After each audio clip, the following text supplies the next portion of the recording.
And what about on both sides of the aisle? You look at the issue with President Bush at the beginning of his term. There was the issue where he had allowed research on embryonic stem cells. Specifically, they were certain lines, not existing stem cell lines of, I can't remember the specifics of that wording. Do you remember that? Basically, it was embryos that had already been destroyed. In essence, those cells are already in the dish, and that was as of August 9th, 9 p.m. Eastern, 2001. The original estimate was somewhere around 78 different lines or individual dishes of these embryonic stem cells. Most of them were in the freezer. Some of them were thawed and they didn't work out. But there are currently 21 different lines that are being grown, sent out to researchers, and funded by the federal government. About half of those lines are still in the freezer. Nobody's even tried to do experiments on them to thaw them out and see if the cells. Now, it's after the embryo is destroyed. You can't put that embryo back together, so it's past that point. But the idea was, here are some cells. Here's some federal money. Let's see you do anything with these human embryonic stem cells. Well, we're looking at over 7 years ago now. No patients have been treated with embryonic stem cells. They haven't even tried because you can't show that they're safe and they can't show that they work. So the cells are there, the money's there, but the only stem cells that are actually helping patients are adult stem cells for thousands of patients. Now, we do hear in the debate those who are in favor of human embryonic stem cell research saying, but we need more dishes or lines of cells, and we need a more diverse collection and so on. And at this point in time, the science just doesn't justify it. They can't show that these cells actually work. They can't make them do what they want. The usual outcome when they put them into animals is to form a tumor. And in fact, another part of the current Republican platform, 2008, says, let's put our money and our resources and focus it on the stem cells that do work for patients. And that's adult stem cells, cord blood stem cells, which are another type of adult stem cell. These have already helped thousands of human patients for over 70 different diseases and injuries, as validated by peer-reviewed public science. We've also got another source of embryonic type stem cells now called iPS cells. It stands for induced pluripotent stem cell, which is why we use IPS, too big a mouthful otherwise. But the point here is you can take a skin cell, add a few genes, and transform that ordinary skin cell so that it looks and acts, for all intents and purposes, like any of those original embryonic stem cells. They still need to work out that technique a little bit more. In point of fact, they're growing some of the viruses they use to transfer those genes in fetal tissue, which they don't need to do. You can do that in adult cells and so on. But here's a way that doesn't involve embryos, doesn't involve cloning, doesn't involve human eggs, risking women's health, to get embryonic type stem cells, but without any sort of ethical problems in terms of that technique.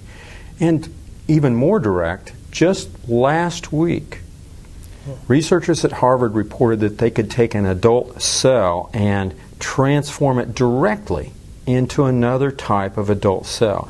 No intervening stem cell. No degradation? Nothing at all. No backing down one branch and going up another in terms of cell specialization. In the pancreas, and they did this in mice, you put 3 genes in, and they could take a normal sort of pancreatic cell and transform it directly into an insulin-secreting cell. And again, there are no embryos involved. There are no eggs. There's no cloning. You don't cross any sort of ethical boundaries here. And you don't even use any stem cells. So there's no real compelling scientific justification for using any of these human embryos for experiments of any kind.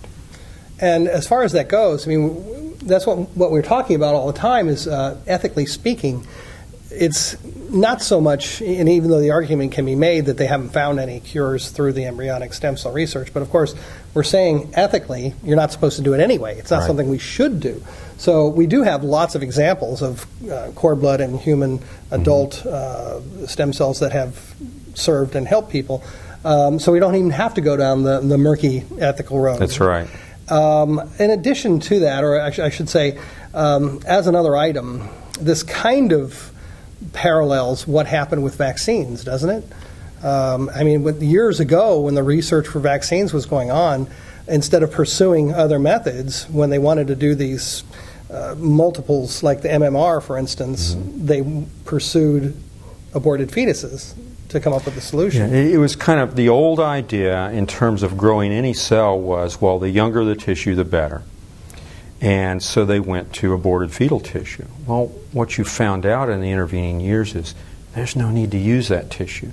You can use normal adult cells. You can use lots of other sources that you don't have to, again, contravene some sort of ethical line. And you can get just as good or better results, frankly, by following this ethical line, whether we're talking about vaccines, stem cells, or virtually any area of science. What you find out is the ethical science becomes actually the good science. Yeah. And for those of you who don't know, of course, a lot of the vaccines that you get are based on these aborted fetuses from the 70s. But there are alternatives. That's right. And there are companies now, in fact, that are trying to come up with even better vaccines, newer vaccines that don't rely on these old cells. In one sense, scientists can be very lazy.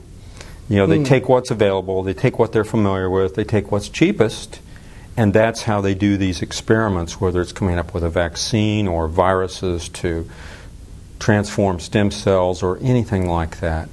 But what you're finding out is, and several companies are pursuing these routes, that you can get the same results or better by following ethical lines. And so people then don't have to worry about, well, am I somehow complicit with any sort of problems in terms of abortion or destroying young embryos?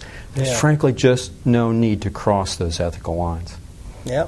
And even if there were no other alternatives, it still wouldn't be the way to go, would it? You still have to come back to that. You know, I think the exciting thing that we're finding out in this area and many areas of science is you don't have to go that way either. That is the ethical part science, again, is the good science, and it's the one producing the results again in patients, thousands of patients now. Well, what can you tell people about the Family Research Council, how they're going to find you? There's an event coming up?